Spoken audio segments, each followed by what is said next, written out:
अस्सलाम वालेकुम अमार भाई। वालेकुम अस्सलाम।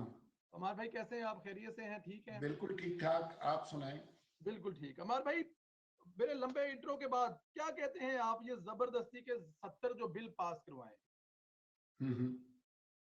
देखिए, ये असेंबली नहीं है। जी। आज के बाद इस बात पर हम सबको यकीन हो जाना चाहिए कि ये ना असेंबली है, ना ये पार्लियामेंट है।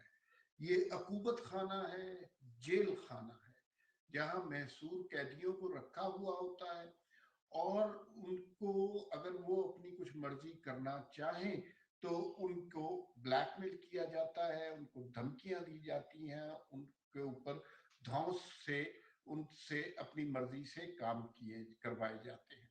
ये जो 300-400 लोग हैं, ये इनमें से ज्यादातर लोग मैनेज्ड लोग हैं।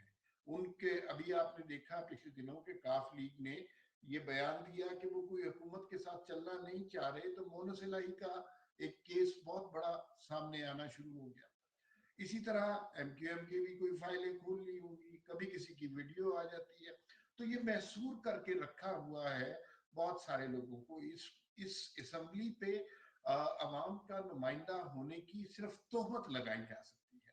ये असेंबली अवाम का नुमाइंदा नहीं रही, ये इशारों पर चलने वाली कठपुतलियां हैं जो जिसका ताकतवर लोगों का जब दिल चाहता है जिस तरफ चाहे उनका रुख मोड़ देती हैं। और इसका सबसे बड़ी मिसाल आज आमद लियाकत साहब की है, जी। जो नहीं आना चाहते थे और उन्होंने कहा कि मैं खुद नहीं आया, हमें लाया गया है।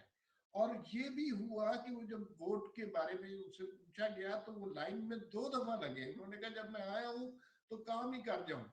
और फिर उसके बाद वो कह रहे हैं कि प्राइम मिनिस्टर मुझे सारी सबको मिले हैं, मुझे नहीं मिले। यानी वो प्राइम मिनिस्टर के खिलाफ है, प्राइम मिनिस्टर उनके खिलाफ है। वो वोट नहीं देना चाह रहे, प्राइम मिनिस्टर वोट नहीं लेना चाह रहे, और उसके बावजूद उनका वोट वजीर आजम के और हुकूमत के हक में कास्ट हुआ है। इसी तरह दूसरी जमातें भी हॉस्टेज रखी हुई है। ये अगवा का मुकदमा होना चाहिए इस असेंबली के खिलाफ। ये ये कैसे अवाम की नुमाइंदगी कर सकते हैं? ये ये देखिए, ना ये सेनेट अवाम का तर्जुमान है, ना ये असेंबली अवाम की तर्जुमान है। सेनेट में आपने देखा कि अक्सरियत अपोजिशन की है, वो अपना चेयरमैन नहीं मुंतखब कर सकते। असेंबली में एक बिल नहीं पास कर सकते अपनी मर्जी से, इसलिए कि इशारों पर चलने वाली कठपुतलियां वहां पर मौजूद है। यही नुकसान होता है इलेक्शन में धांधली का, यही नुकसान होता है लोगों को के मैंडेट को चुराने का, यही नुकसान होता है अवाम के हक को पामाल करने का। कि बैसाखियों पर खड़े लोग आपको मिलते हैं जिनकी नाक मोम की नाक होती है, जिसको जिधर चाहे मोड़ दे। और ये एक दफा नहीं हुआ, 50 दफा हमारे सामने ये हो चुका है कि हमें यूं लगता था कि अब हालत तब्दील हो गई है, अब लोग संभल गए हैं। लेकिन लोग नहीं लोग नहीं संभल सकते, इसलिए कि इनकी कड़ियां, इनकी कमाने किसी और के हाथ में। और जिस दिन इनको इशारा हुआ तो अपोजिशन पार्टियों को भी समझना चाहिए कि जिस दिन काफ लीग निकल के इधर आ जाएगी, जिस दिन एमक्यूएम निकल के इधर आ जाएगी, जिस दिन जीडीए बाप निकल के इधर आ जाएगी, तो वो भी अवाम के हकूक के लिए, जमहूरियत के लिए नहीं आएंगे, वोट की इज्जत के लिए नहीं आएंगे। उनकी कड़ियां फिर किसी ने हिला दी होंगी। तो इस सारे सिस्टम को तब्दील करने का तरीका वाहिद और वाहिद ये है कि अवाम के मुंतखब नुमाइंदे असम्बली में आए, आरटीएस के मुंतखब नुमाइंदे असम्बली में मत आए।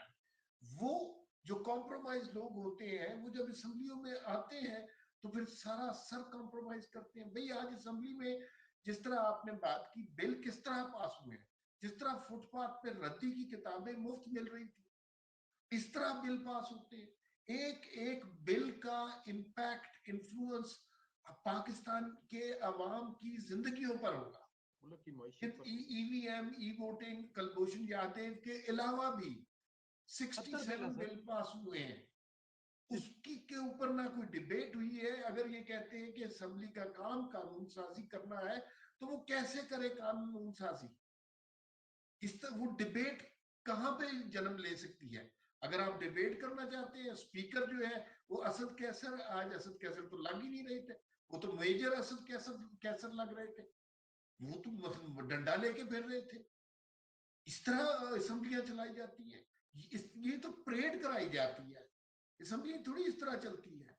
परेड असेंबली में नुमाइंदगान अपनी बात कर सकते हैं, अपने अवाम का, अपने इलाके के लोगों का पॉइंट ऑफ व्यू दे सकते हैं, अपनी अकल और समझ के मुताबिक अवाम के मफाद की बात कर सकते हैं।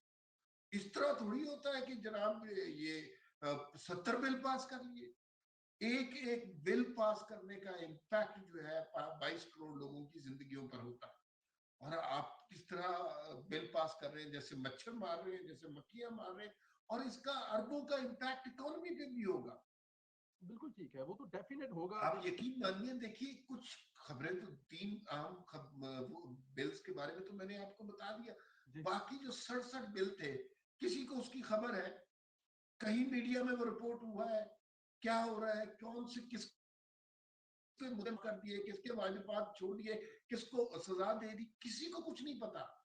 ये तो ऑर्डिनेंस देने से भी खतरनाक काम है, ऑर्डिनेंस का पता तो चलता है।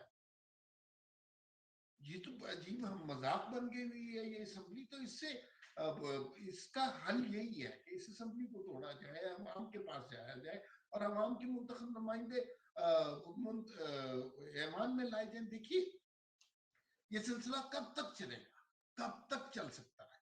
1970 के बाद से ये सिलसिला चल रहा है, कभी मजलिस शूरा बन जाती है, कभी मुशर्रफ साहब कुछ कर देते हैं, और ये जो ग्रुप्स बन जाते हैं इलेक्टेबल्स के, ये हमेशा जमहूरी हुकूमतों को, अपोजिशन को ब्लैकमेल करने के लिए होते हैं। तो इनको खत्म होना चाहिए ना।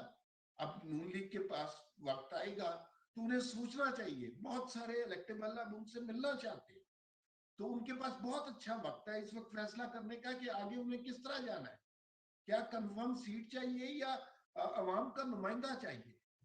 तो ये बहुत संगीन मजाक हुआ है आज पाकिस्तान के लोगों के साथ। संगीन मजाक हुआ आप कह रहे हैं पाकिस्तान के लोगों के साथ। अच्छा अमार भाई ये बताइए कि इमरान खान ने जो जिद की वो पूरी कर लिया।